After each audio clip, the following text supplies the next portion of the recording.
C'est avec un immense plaisir que nous nous retrouvons dans ce sabbat délice pour notre moment favori de la semaine, le Saint Sabbat de l'Éternel. Bien-aimés, nous sommes heureuses de vous accueillir sur ce plateau. Nous vous sommes extrêmement reconnaissantes de nous recevoir dans vos foyers afin de donner gloire à notre Créateur, celui par qui toutes choses ont été faites. Et pour ne rien changer, je suis en compagnie de Sylvie, qui, j'en suis certaine, partage avec joie ce moment que nous vivons ensemble. Tout à fait, Dominique. Il m'est difficile de ne pas exprimer mes émotions dans le cadre de ce moment aussi solennel.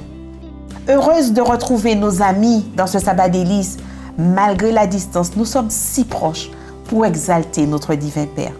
Sans plus tarder, donnons-lui gloire. Prions notre Seigneur. Tendre Père éternel, comment ne pas te remercier pour ta présence dans nos vies? Parce que chaque jour, Seigneur, tu prends soin de nous. Seigneur, nous voulons te remercier aussi pour ce Saint Sabbat, ce jour que tu as mis à part pour nous, Seigneur, ce jour que tu as sanctifié. Nous voulons te rendre toute la gloire qui te revient. Seigneur Dieu, merci pour ton amour, merci pour tout ce que tu fais pour nous chaque jour. Remplis-nous de ton amour, de ta paix et permets, Seigneur, que ta parole puisse transformer nos vies, nos cœurs, Seigneur. Nous t'avons prié et demandé ces grâces dans le beau nom de ton Fils Jésus-Christ et par la puissance de ton Saint-Esprit. Amen.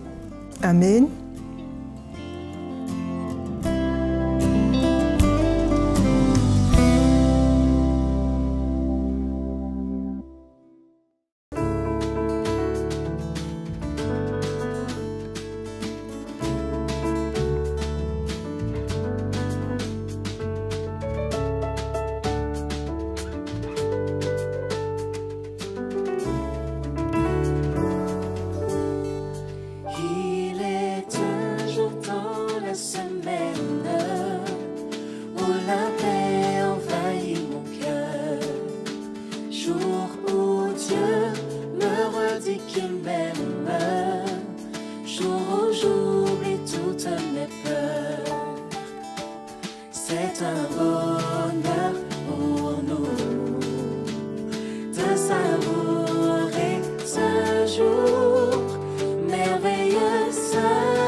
Le sabbat nous rappelle la création, la beauté du soleil levant, le chant des oiseaux et le souffle du vent. Dès qu'il se termine, j'attends le suivant. C'est un bonheur pour nous, C'est un bonheur pour nous de savourer ce jour de savourer ce jour. Merveilleux sabbat. Oh sabbat, Oh sabbat, vois comment tu es important pour moi. Précieux sabbat, oh sabbat, vois comment tu es important pour moi. merveilleux, Merveilleux sabbat, oh sabbat, vois comment tu es important pour moi. Précieux sabbat, oh sabbat, vois comment tu es important pour moi. important pour moi. 1, 2, 3. Sache que ce chant est pour nous une célébration, une manière de montrer l'importance que nous accordons à ce jour, le 7e jour. Parce que le sabbat nous apporte repos, paix, fraternité et communion avec Jésus. Nous voulons chanter merci Jésus. Merci Jésus pour ça. Je te remercie d'avoir créé le sabbat. Oui, merci Jésus. Merci Jésus pour ça. Je te remercie d'avoir créé le sabbat. Oh, merci Jésus. Merci Jésus pour ça. Je te remercie d'avoir créé le sabbat. Merci Jésus pour ça. Je te remercie d'avoir créé le sabbat. Est-ce qu'on peut le chanter plus haut? Merci Jésus. Merci Jésus pour ça. Je te remercie d'avoir créé le sabbat. Oh, merci Jésus. Merci Jésus pour ça. Je te remercie d'avoir créé le sabbat. Merci Jésus pour ça. Je te remercie d'avoir créé le sabbat. Parce que ce jour est pour nous une réelle bénédiction. Merci Jésus pour ça. Je te remercie d'avoir créé le sabbat. Yes.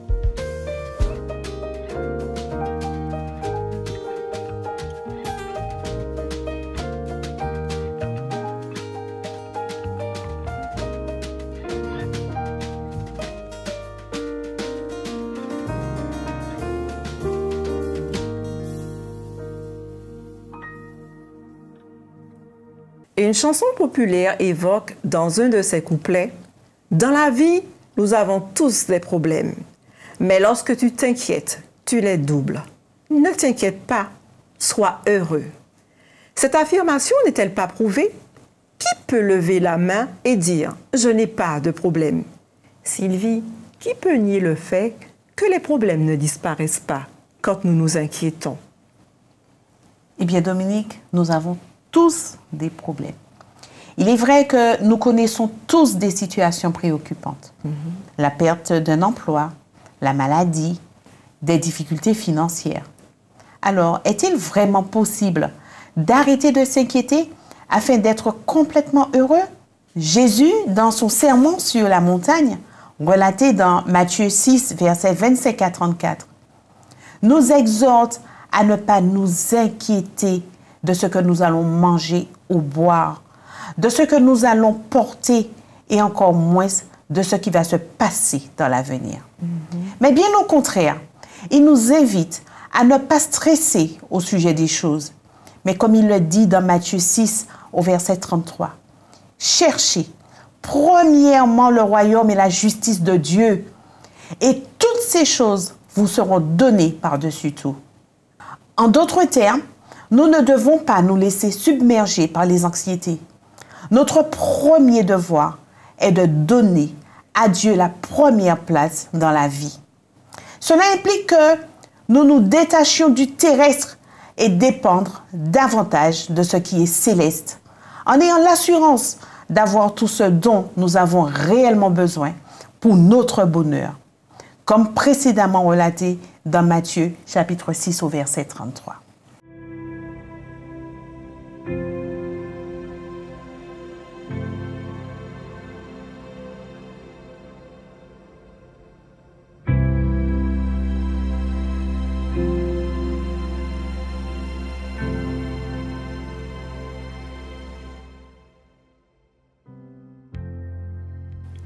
Psaume 98.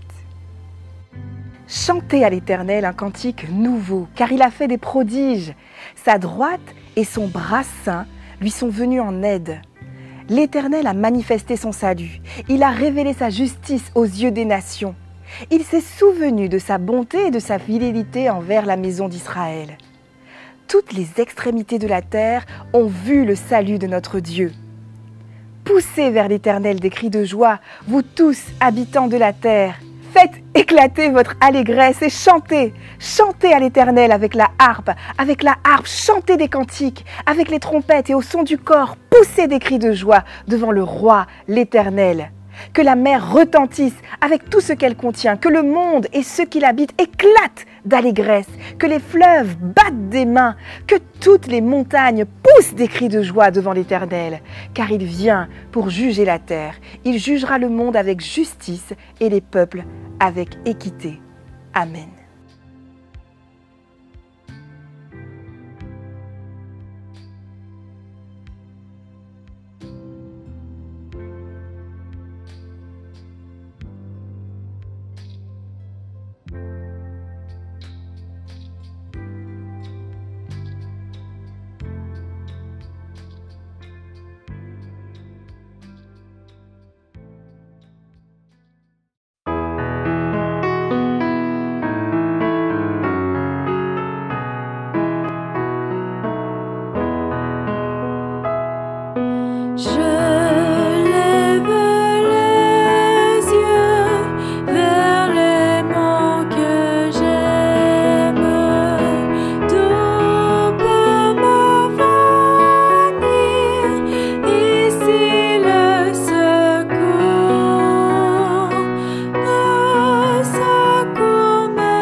Dieu, notre psychologue par excellence, connaît les effets du pouvoir dévastateur de l'inquiétude qui est de nous vider de tout ce qui est indispensable à notre équilibre pour nous remplir du vide. Retenons que Dieu a un message important pour toi, pour moi, pour chacun d'entre nous aujourd'hui. Ne t'inquiète pas, sois heureux. Sa promesse pour chacun de nous, à titre personnel, au psaume 55, verset 23, est la suivante. « Rejette ton fardeau sur l'Éternel, il prendra soin de toi. » Beaucoup de sujets de préoccupation sont à l'origine des cernes d'inquiétude sur de nombreux visages. Mais j'aimerais vous partager ma recette. Confiez-les au Seigneur. Le meilleur antidote à vos inquiétudes réside dans la confiance en Jésus-Christ.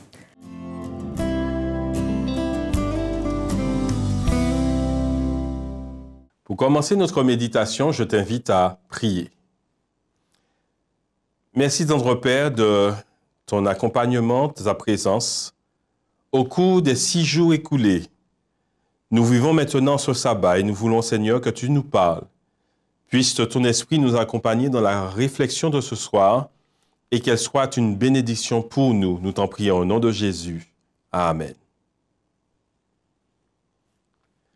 Pour illustrer la méditation de ce soir, j'aimerais te conter une petite histoire.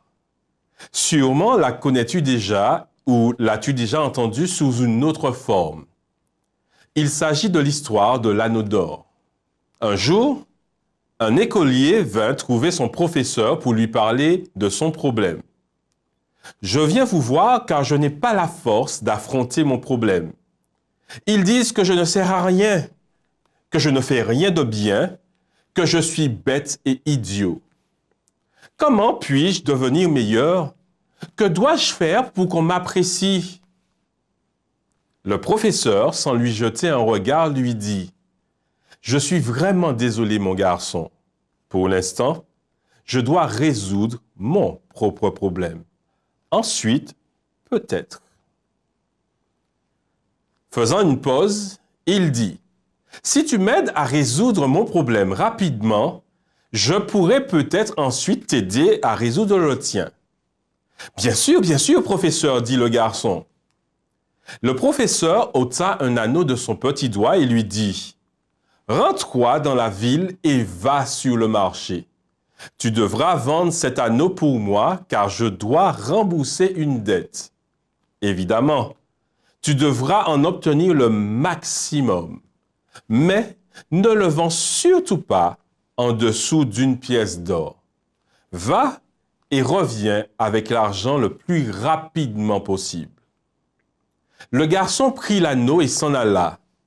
Lorsqu'il arriva sur le marché, il commença à le proposer aux marchands.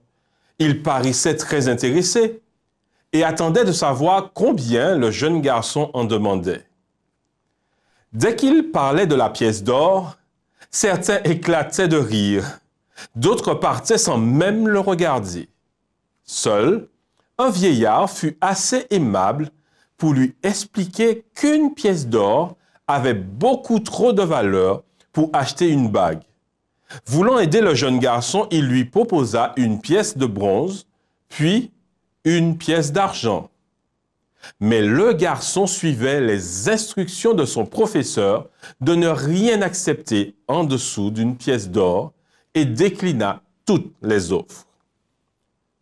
Après avoir proposé le bijou à tous les passants du marché et abattu par son échec cuisant, il remonta sur son cheval et rentra. Le jeune garçon aurait voulu bien avoir une pièce pour acheter lui-même cet anneau, libérant ainsi son professeur afin qu'il puisse ainsi trouver le temps de venir en aide à son tour. Il arriva vers le professeur et lui dit « Professeur, je suis vraiment désolé, mais je n'ai pas réussi à obtenir ce que vous m'aviez demandé. J'aurais pu récupérer 2 ou 3 sous d'argent, mais je crois que l'on ne peut tromper quelqu'un sur la valeur de cette bague. » « C'est très important ce que tu me dis, mon garçon, » rétorqua le professeur en souriant. « Tout d'abord, nous devons connaître la vraie valeur de cet anneau. Remonte à cheval et va chez le joaillier. Qui mieux que lui connaîtra la vraie valeur de cette bague? Mais peu importe ce qu'il t'en offrira, ne le vends pas. Reviens ici avec mon anneau. » Le garçon alla trouver le joaillier et lui tendit l'anneau pour qu'il l'examine. Le joaillier le scruta à la loupe, le pesa et lui dit « Dis à ton professeur que s'il veut le vendre aujourd'hui, je peux lui en donner 58 pièces d'or. » « 58 pièces d'or » s'exclama le jeune garçon. « Oui, répondit le joaillier. Et je crois que dans quelque temps, je pourrai lui en offrir 70. Mais si la vente est urgente, ma foi. » Le garçon courut tout excité chez le professeur pour lui raconter ce qui venait de se passer. « Assieds-toi là, » dit le professeur. Et après avoir écouté l'enfant, il dit « Tu es comme cet anneau d'or. un joyau de grande valeur et unique. Seulement, ta valeur ne peut être reconnue que par un spécialiste. Penses-tu que n'importe qui pourrait découvrir ta vraie valeur? Et tout en parlant, il remit l'anneau à son doigt. Nous sommes tous comme ce bijou d'une valeur inestimable et unique. Nous allons parfois sur les marchés de la vie en espérant que des personnes inexpérimentées reconnaissent notre valeur. Beaucoup de personnes vous jugeront sur vos connaissances, vos acquis, vos capacités. D'autres vous apprécieront pour ce que vous leur apportez à eux. Plusieurs paroles dans la Bible nous enseignent sur la manière dont nous sommes vus par notre Créateur. C'est l'une d'entre elles que je vous propose de redécouvrir ensemble. Cette déclaration, nous la trouvons dans le livre d'Ésaïe, au chapitre 43 et les versets 1 à 4. Maintenant, ainsi parle le Seigneur, celui qui te crée, ô Jacob, celui qui te façonne, ô Israël. N'aie pas peur, car j'ai assuré ta rédemption. Je t'ai appelé par ton nom, tu es à moi. Si tu traverses les eaux, je serai avec toi. Si tu passes les fleuves, ils ne t'emporteront pas. Si tu marches dans le feu, tu ne te brûleras pas, et les flammes ne te dévoreront pas. Car je suis le Seigneur, ton Dieu, le Saint d'Israël, ton Sauveur. Je donne l'Égypte en rançon pour toi, l'Éthiopie et Séba à ta place, du fait que tu as du prix à mes yeux, du fait que tu es glorifié et que je t'aime. Je donne des hommes à ta place et des peuples pour ta vie. Ici, vous l'aurez compris, le Seigneur s'adresse à son peuple Israël. Il débute sa déclaration par « maintenant ». Il s'agit d'une notion de temps qui indique deux choses. Premièrement, que le moment présent est le bon moment choisi, moment donc pour porter attention aux paroles prononcées, de même qu'à celui qui les prononce. Deuxièmement, maintenant indique aussi une liaison entre les paroles prononcées précédemment et celles qui vont suivre. Pour rappel, dans les chapitres précédents de notre texte, nous retrouvons le Seigneur qui dit à Israël qu'il est un peuple choisi pour être au service de Dieu. Il va énoncer les qualités de son peuple et les missions qui lui sont confiées. Il leur rappelle qu'il est présent en tout temps et qu'il voit les actes de son peuple. Aussi, connaît-il lorsque le peuple s'est éloigné de lui, ne voulant pas entendre ses recommandations. C'est dans ce contexte que Israël est invité à entendre la voix du Seigneur. En ce début de sabbat, nous sommes nous aussi comme Israël invités à écouter la voix de Dieu.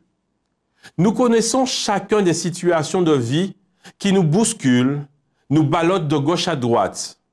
Il arrive aussi que nous perdions notre route, nous éloignant du Seigneur. Maintenant, sa voix résonne. Il a un message pour toi et moi. Quel est donc ce message? Tout d'abord, il veut que tu saches qui il est. Il est celui qui t'a créé et façonné. Il tient à ce que tu saches qu'il n'a pas simplement activé un module de création et que le processus s'est simplement emballé, c'est-à-dire mis en marche. Non, il a personnellement participé. Il a mis la main à la pâte. Le verbe façonner laisse penser que Dieu a pris son temps pour réaliser chaque trait de ton visage, chaque forme de ta silhouette, chaque détail de ton corps. Oui, tu l'as compris. Tu n'es pas une erreur de la nature, même si pour certains cas, les circonstances de la conception n'ont pas été optimales.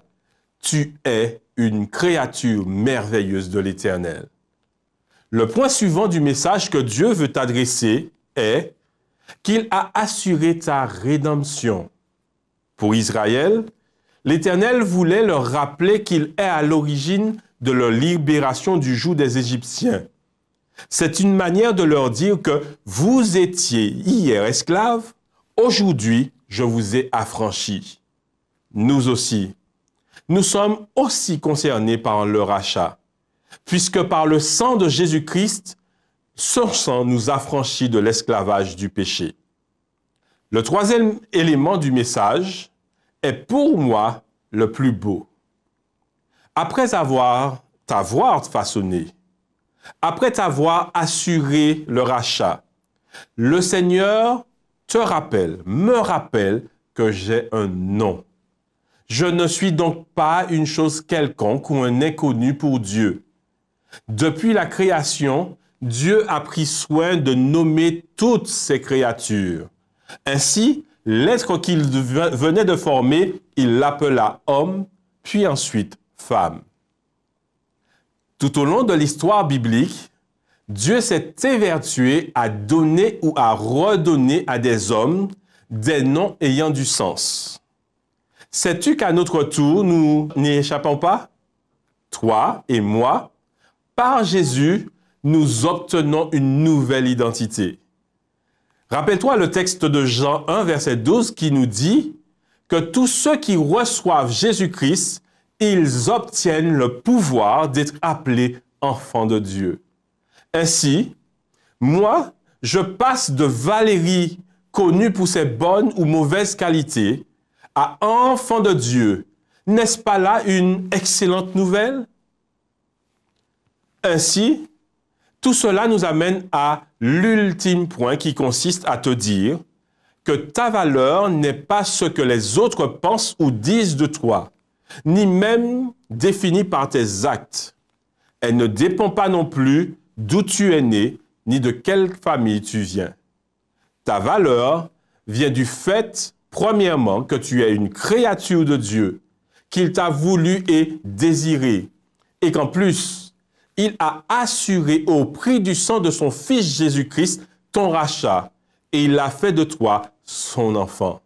C'est pour l'ensemble de ces raisons qu'il te dit ce soir, je t'aime. Sois fier de qui tu es, et que ce sabbat soit pour toi un vrai délice. Prions ensemble. Notre Père, notre Dieu, c'est avec une vraie joie que nous te prions ce soir pour te remercier. Te remercier parce que tu es le Dieu créateur. Tu as voulu notre conception. Tu as voulu notre présence sur cette terre. Je loue ton nom parce que je ne suis pas n'importe qui. Je suis une créature merveilleuse de l'Éternel des armées. Seigneur, rappelle-nous chaque jour combien tu as voulu notre présence et que tu ne t'es pas contenté simplement d'être créateur, tu es aussi rédempteur. Et tu ne t'es pas contenté simplement d'être rédempteur, tu es aussi celui qui nous donne cette nouvelle identité. Je suis maintenant enfant de Dieu. Que cela m'accompagne chaque jour et que ce sabbat soit une bénédiction pour chacun d'entre nous. Nous t'avons prié au nom de Jésus. Amen.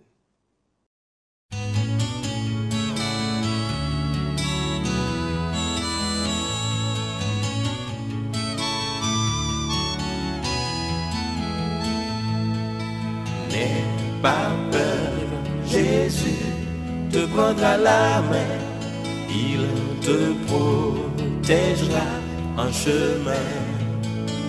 N'aie pas peur quand la vie te bouscule, lève-toi et marche sans recul. Ne dis plus rien quand tu as du chagrin. Oui, ton Seigneur, il consolera tes pleurs. Ne dis plus rien quand tu as du chagrin. Oui, ton Seigneur, il consolera tes pleurs. N'aie pas peur, Jésus te prendra la main, il te protégera en chemin. N'aie pas peur quand la vie te bouscule, Lève-toi et marche sans recul. Si ton prochain se tourne contre toi, tends-lui la main, ne le réprime pas. Si ton prochain se tourne contre toi, tends-lui la main, ne le réprime pas. N'aie pas peur, Jésus te prendra la main, il te protégera en chemin. N'aie pas peur quand la vie te bouscule, lève-toi et marche sans recul.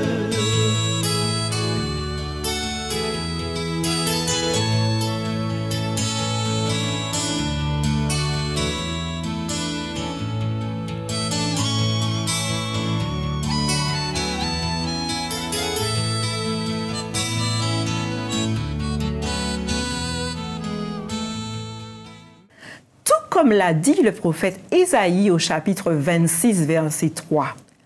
À celui qui est ferme dans ses dispositions, tu assures la paix. La paix parce qu'il se confie en toi. Comment rester insensible face à tant d'amour manifesté à notre égard? Ainsi, je vous invite à incliner la tête pour la prière. Éternel, notre Dieu, notre Père, nous voulons te remercier de ce privilège que tu nous donnes de pouvoir venir jusqu'à ton trône de grâce, te remercier pour ta fidélité constante à notre égard, pour cet amour que tu places dans nos cœurs et qui nous presse chaque jour à nous rapprocher de toi et à te faire confiance en toutes circonstances. Père, nous voulons vraiment te donner toute l'expression de notre reconnaissance et implorer ta grâce que chaque jour nous puissions être davantage dans la dynamique de te servir, de te donner toute la place qui t'est due dans nos cœurs, à ne point avoir de retenue, éternel Dieu, mais de nous laisser complètement alliés dans tes bras d'amour. Que toute l'honneur et que toute la gloire, Père, te reviennent. Nous t'avons prié et demandé ces grâces, Père, dans le doux nom de ton Fils Jésus-Christ et par la puissance de ton Saint-Esprit. Amen. Amen.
Eh bien voilà, nous devons nous séparer, notre moment d'adoration étant arrivé à son terme.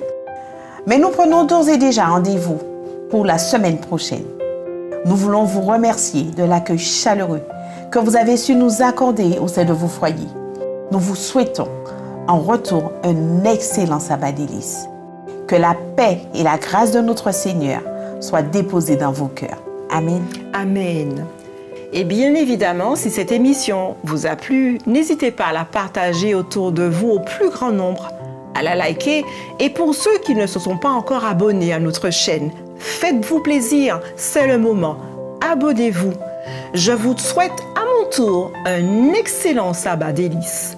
Demeurez tous bénis et à bientôt. À bientôt!